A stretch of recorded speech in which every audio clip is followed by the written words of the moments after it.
আজকে আমরা বারবিকিউ করব। তো যখনই গ্রামে আসা হয় কিছু না কিছু আমরা করি, নয়তো পিকনিক করি, বারবিকিউ পার্টি করা হয় না। এবার প্রথমে করলাম। তো 16টা মুরগি আমরা নিয়েছি বারবিকিউ করার জন্য। তো 16টা মুরগি আমরা সবগুলো কিন্তু কেটে নিচ্ছি। তো হাতে হাতে সবাই মিলে কিন্তু আমরা মুরগিগুলো কেটে নিচ্ছি। তো 4 পিস করে নিয়েছি বারবিকিউর জন্য, কিন্তু 4 পিসই করলে ভালো হয়, 4 পিসের বেশি করলে কিন্তু ছোট হয়ে যায়। তো সবগুলো কিন্তু কেটে ফেলেছি। এখন আমরা এটা ধুয়ে নেব। তো সবগুলো পানি দিয়ে ভালো করে আমরা ধুয়ে নিচ্ছি। আর একটা সুবিধা গ্রামের বাড়িতে, যে যে কাজই করি না কেন সবাই হাতে হাতে একসাথে করে। তো এই জন্য কোনো কাজই কিন্তু কাজ মনে হয় না, যতই বড় কাজ হোক না কেন সবাই হেল্প করে। এই দিক দিয়ে গ্রামের বাড়ি অনেক একটা ভালো সুবিধা। তো এদিকে কিন্তু আমি মাংসটা ম্যারিনেট করে নেব। তো বলের মধ্যে দিয়ে দিচ্ছি আমি এখানে আদা রসুন পেস্ট দিয়ে দিলাম, ধনের গুঁড়ি দিয়ে দেব, এটার মধ্যে জিরার গুঁড়ি দিয়ে দেব, জিরার গুঁড়ি, গরম মশলার গুঁড়ি। তো সবগুলো কিন্তু গুঁড়ি করে নিয়েছি। তো গরম মশলার গুঁড়ি দিয়ে দিলাম, ধনের গুঁড়ি, জিরের গুঁড়ি। এখন দিয়ে দেব বারবিকিউ মশলা।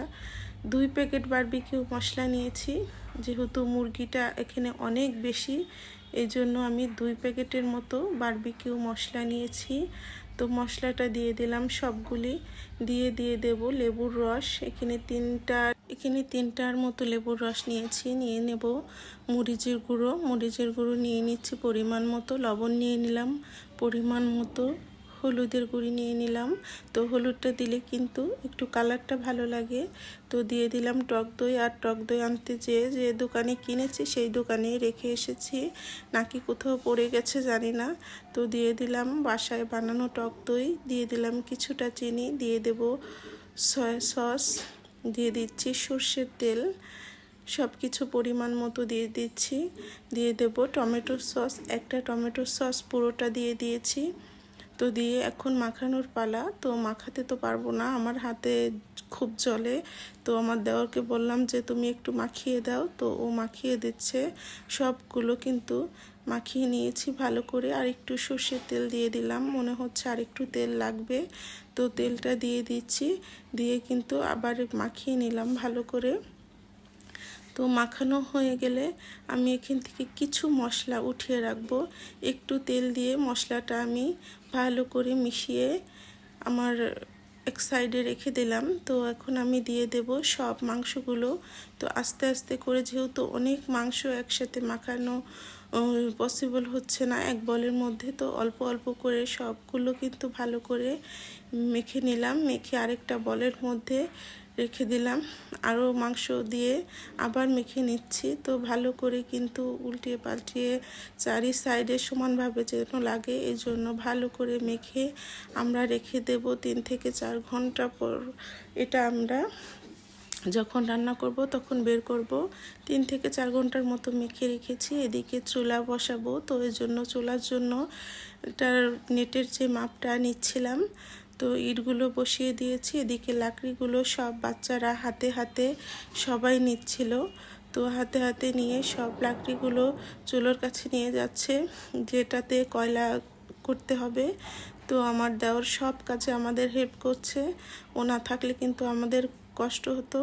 তো ও আগুন ধরিয়ে দিয়েছে কয়লার জন্য। তো আগুন ধরছে, এদিকে লাকড়িগুলো সুন্দর করে সাজিয়ে দিয়ে দিয়েছে। তো কিন্তু ভালো মতো আগুনটা ধরে গেছে। আর আমরা সবাই দাঁড়িয়ে দাঁড়িয়ে শীতের যে ভাবটা এটা একটু কমাচ্ছিলাম, শীত পোহাচ্ছিলাম, মানে আরামই লাগছিল গরমের ভাবটা নিতে। তো কিন্তু কয়লাটা হয়ে গেছে। এখন আমরা মাংসগুলো সব উপর থেকে সাজিয়ে সাজিয়ে দিয়ে দিচ্ছি। সব মাংসগুলো দিয়ে দেব। চুলাটা কিন্তু বড় করে করেছি, একসাথে অনেকগুলো দেয়া যাবে, অনেক পিস দেয়া যাবে। তো সব পিসগুলো উপর থেকে দিয়ে দিয়েছিলাম। তো উপরে আরেকটু মশলা দিয়ে দিচ্ছি। এদিকে বাতাস করছিল, তো হঠাৎ হঠাৎ আবার আগুনও ধরে যাচ্ছিল।